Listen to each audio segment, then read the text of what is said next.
Hello and welcome to our edition of Eye on Africa here on France 24. I'm Clarisse Fortuné. Let's start with the headlines.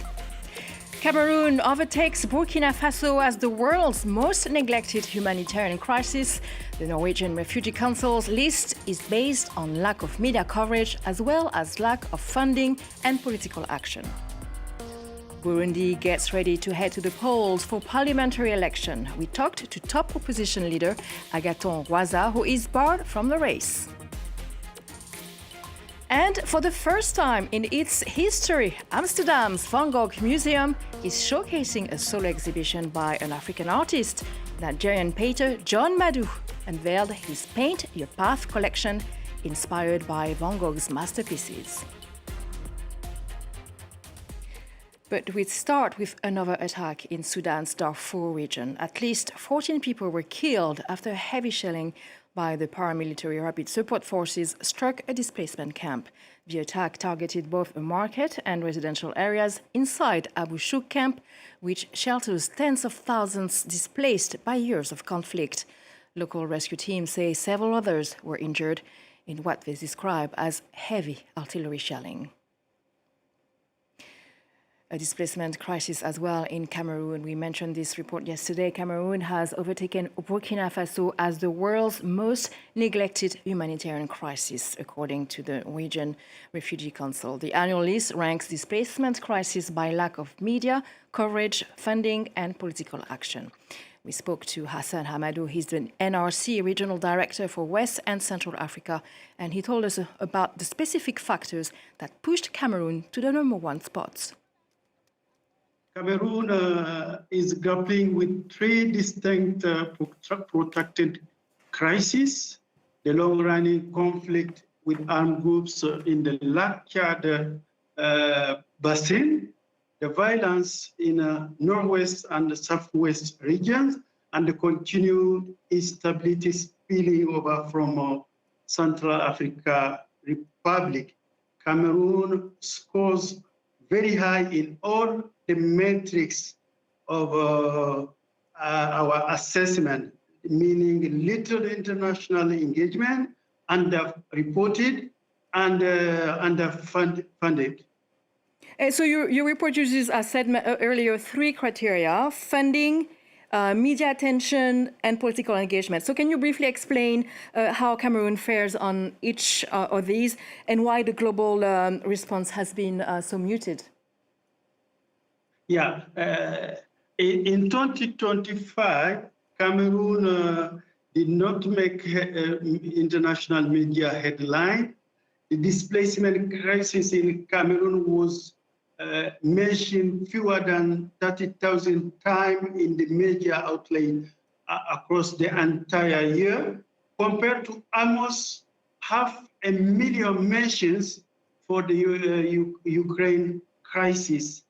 In 2024, only 45% of the humanitarian response was funded, leaving more than 200 million USD gap for the response. And during this year, there was almost no significant international conference or high-level visit to find diplomatic engagement and a peaceful solution for the crisis. So, Mr. Hamadou, to be more concrete, so what does neglect look like on the ground? In the far north region of Cameroon, several devastating attacks over the last decade have left over 500,000 displaced people in the region, exacerbating an already food insecurity situation in the country. And this is not specific to Cameroon. In Burkina Faso, only 14% of the funding needed to respond to the education need were secured. This has left 500,000 children out of school. Migration has long been a sensitive issue between Mauritania and Senegal, two neighboring countries facing the complex challenges of cross-border movement. On Monday, Senegal's top diplomat, Yassine Fall, visited Nouakchott, where she signed two key agreements aimed at addressing that very issue. The accords are designed to remove obstacles to the free movement of people between the two countries, whilst boosting cooperation in tackling irregular migration. Kathleen Kelly has more. Just months after the highly contentious expulsion of Senegalese citizens from Mauritania, the two countries have signed key migration agreements. On Monday in Nouakchott, both foreign ministers signed two accords, one on tackling irregular migration and another on residency conditions. From now on, anyone staying more than 3 months in either country will need to apply for a residence permit. That permit can be granted for up to a year, even without a job contract or proof of income.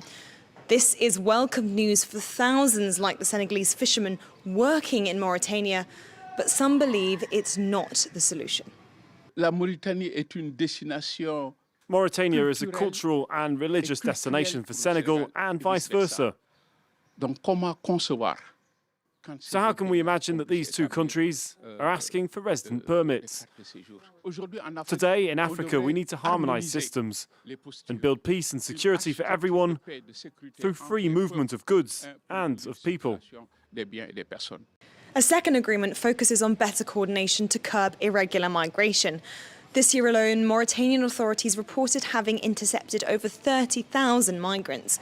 In March, Mauritanian authorities deported hundreds of West Africans, including Senegalese, across the border, which caused uproar and was deemed disgraceful by the Senegalese administration.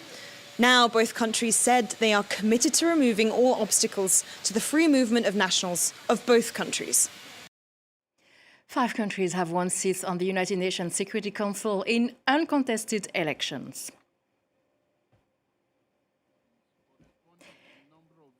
Representatives of Bahrain. We will most certainly come to the Security Council bearing the experience of a country that knows what it is like to have decades of conflict, that has a thorough understanding of the challenges of peacekeeping operations and protection of civilians issues, as well as the convergence between conflict, natural resources, and environmental changes. And these representatives of Bahrain, DR Congo, Liberia, Colombia, and Latvia will begin serving on the UN body responsible for maintaining international peace and security in January 2026 and continue their work through the end of 2027. Now to Burundi, where voters are about to elect new members of parliament and local councillors. But the campaign has been overshadowed by the exclusion of a key opposition figure, Agathon Rwasa, founder of the National Congress for Liberty. His candidacy was rejected, a move, he says, is politically motivated and part of a wider crackdown by the ruling party. Our correspondent Juliette Montilli met with him in Bujumbura. He's the big absentee in this year's electoral race in Burundi. Agathon Rwasa, longtime opposition leader and founder of the CNL, the National Congress for Liberty, has been barred from running by the National Electoral Commission. We met with him in Bujumbura, the country's economic capital. For Rwasa, the campaign is already a lost cause. He says the outcome is predetermined, criticizing what he calls a false sense of political pluralism and a system entirely dominated by the ruling CNDD-FDD party of President Evariste Ndayishimiye. All, he says, tainted by corruption. Le pouvoir a tout fait pour... The authorities did everything that they could to split the CNL party, to the point where the Congress was actually orchestrated by the President's services, meaning here the National Intelligence Service, which is directly run by the President's office, along with the army, the police and the judiciary, all mobilized to carry out this hold-up. The former rebel leader turned politician also criticizes the CNDD-FDD's track record. He says the situation in Burundi is becoming unlivable. If we were to assess the track record, it's absolutely catastrophic. The economy is in total disrepair.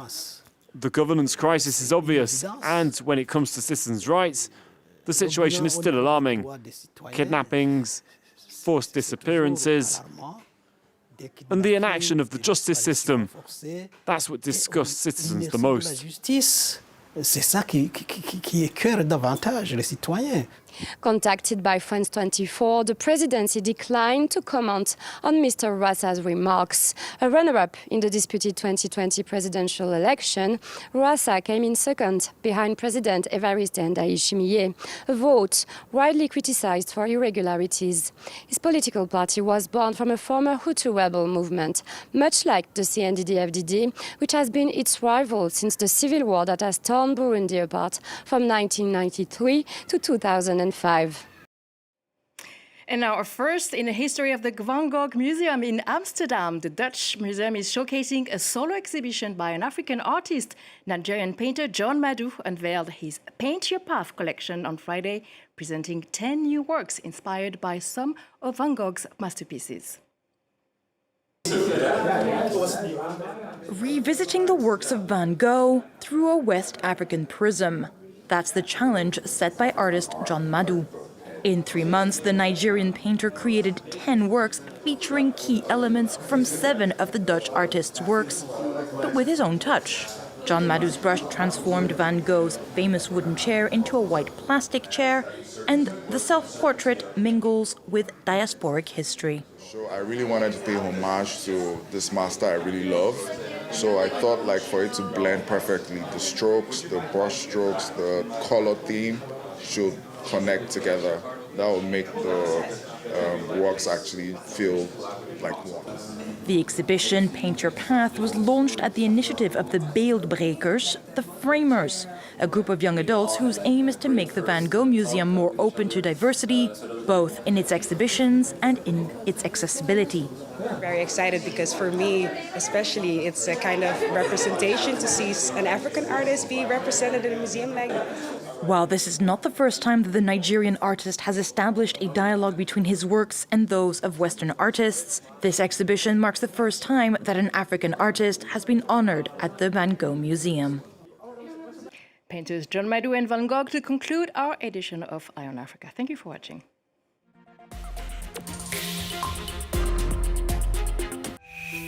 We were like grains of sand among billions across Vietnam, giving our all for the historic victory of April 30th, 1975. Saigon fell after decades of war, left with human losses, irreversible contamination, and trauma. Just like any immigrant parent, they stay silent. There is like bad memory, just all being the boat people. Renamed Ho Chi Minh City, Saigon rose from the ashes. Why can't we be like Silicon Valley? Like, how can we not be one of the top? Why not Vietnam? 50 years on, watch Saigon Revisited on France 24.